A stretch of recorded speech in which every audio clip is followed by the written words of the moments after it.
yung pagkatalo ni Sara Duterte sa sa impeachment ho. Aba, bakit nasabi ni Mark Ramos yan? Simula po mga boss chief sir, na nagkaroon sila noong opening nung rage nila RAGE sa pangunguna daw po nung si Baste Duterte na sinasabi ng mga DDS, tignan mo, lalaking lalaki si Baste kasi daw ho mga kababayan nakaganon na nakapush oh.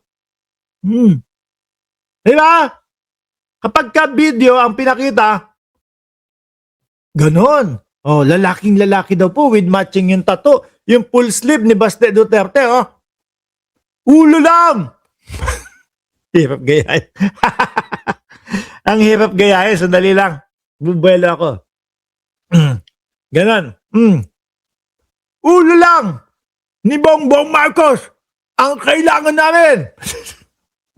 Sabi ni John Vic Remulla. Wala, hindi ko na masyadong pinansin si Baste Duterte. Supot naman daw kasi, mga kababayan. Sa salitang kalsada, kalye, kapag ka sinabihan ka supot, puro ka lang boka. Puro ka lang salita. No? Which is, totoo naman po. Naalala nyo, mga boss chief sir, ilang beses na pong naghamon. Ito pong si Baste Duterte kay General Torre, una sasampalin, at ang sumunod ay una sasampalin, tapos yung sumunod suntukan. Pag nagsuntukan sila, bubugbugin niya si General Torre. Wala naman pong natupad, mga boss chief sir. Wala po ni isa. No?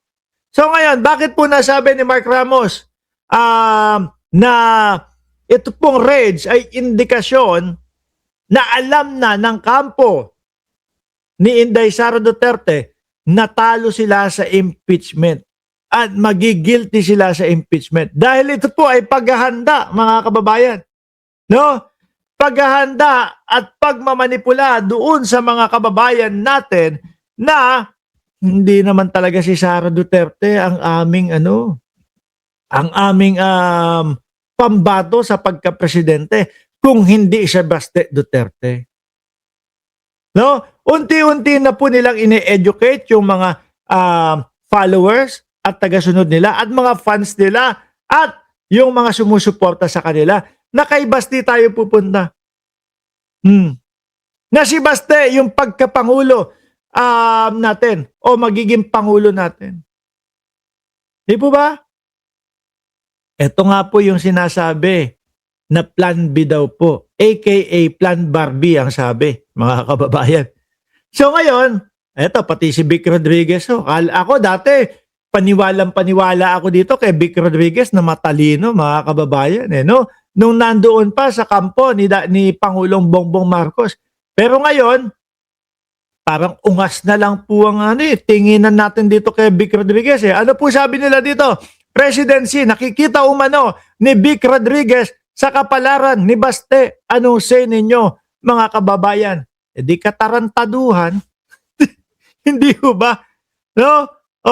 Pagkapangulo, nakikita ni Vic Rodriguez sa kapalaran ni Mayor Baste Duterte. Kasi mga boss chief sir, ramdam na nila Ramdam na nila na mai-impeach ang vice-presidente talaga. Ito po ay indikasyon na kailangan na nila ng susunod ng kapalit para kung sakaling ma-impeach ang vice, meron na agad silang backup si Baste. Sabi ni Chaicher, taas ng pangarap mo, Vic. Oo nga naman. No? Kung si Baste Duterte, mga kababayan, mga boss chief sir, hindi nakita doon po sa survey nung 2022 election, nung panahon na sinusubukan ni Sara Duterte na i-testing yung mamamayang Pilipino kung kakagat po ba doon sa 3 Duterte sa Senado, wala naman pong di ba? Wala naman pong nag-react. Walang kumagat, mga kababayan. Sa madaling salita, dalawa sila ni si Baste at si Boy Saksak, si Pulong, na hindi po nakita doon sa survey. Ang tanging nakita lang po, mga kababayan, ay si dating Pangulong Duterte. Ano po ibig sabihin yan? Baliw. Kala ko si Baste ang baliw. Ibig sabihin po niyan, mga kababayan, walang o walang asim si Baste Duterte sa mamamayang Pilipino, mga kababayan. Hindi susuportahan si Baste Duterte. No? Pag tinuloy-tuloy nyo pa yan, lalo kayong mahahalata ng mamamayang Pilipino na yung raids ninyo ay indikasyon na kabado na kayo doon sa paparating na impeachment kay Vice Presidente. Lalo pa ho, mga boss chief amo, sir, maririnig mo na yung Senado ay tinipon po ni Tito yung majority po ay tinipon na ni Senate President Tito Soto upang pag-usapan po patungkol doon sa pag-akyat ng impeachment doon sa Senado, mga kababayan. Yari na, mga boss chief amo, sir, di ba? Kasi yan po yung pinakagusto nating mangyari. Umakyat lang yan, okay na. Wala nang problema. Yan po yung